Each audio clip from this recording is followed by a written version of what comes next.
कंचन के बेटे ऋषि की शादी कहीं नहीं हो रही थी। एक तो ऋषि मोटा, ऊपर से कमाई भी कोई खास नहीं। लेकिन कंचन को तो शौक था मॉडर्न बहू लाने का, और उसे एक दिन ऐसी लड़की मिल भी जाती है। हमें तो आपका ऋषि बहुत पसंद है, लेकिन मैं आपको साफ साफ बता देती हूँ, मेरी बेटी के शौक थोड़े से अलग है बहन जी। अरे बहन, हमें सब पसंद है। आपकी प्रियंका जैसी लड़की की तलाश मुझे कब से थी। जींस पहनकर अंग्रेजी में गिटर पिटर बोला करे। अरे बहन, जरा सुन तो लो, मेरी बेटी के शौक क्या क्या है। अरे नहीं नहीं बहन, बस लड़की को देख लिया तो सब कुछ देख लिया। आप ना शादी की तैयारी करो, और वो जरा सामान की लिस्ट भी दी है ना मैंने।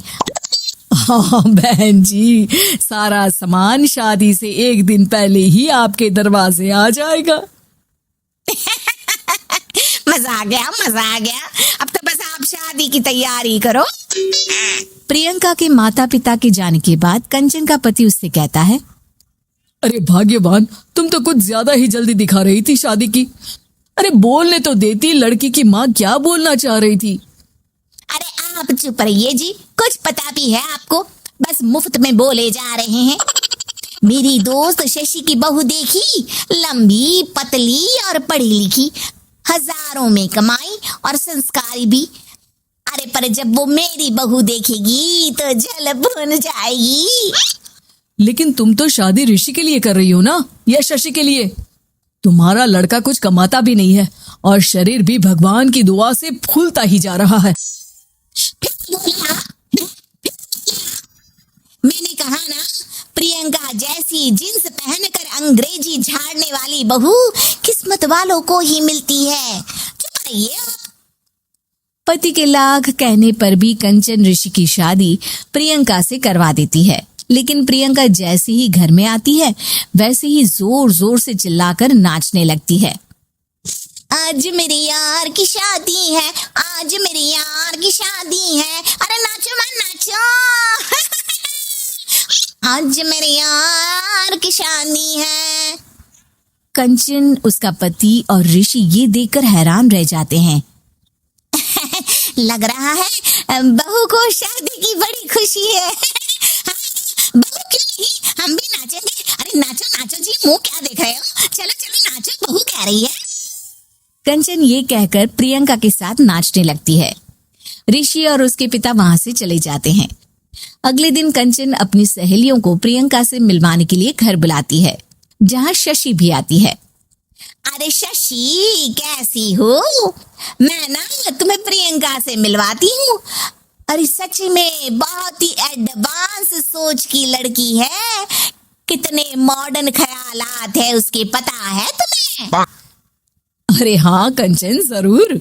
बच्चों की शादी अच्छी ही होनी चाहिए, और वैसे भी तुझे तो शुरू से ही ऊंचे ख्याल की बहू चाहिए थी।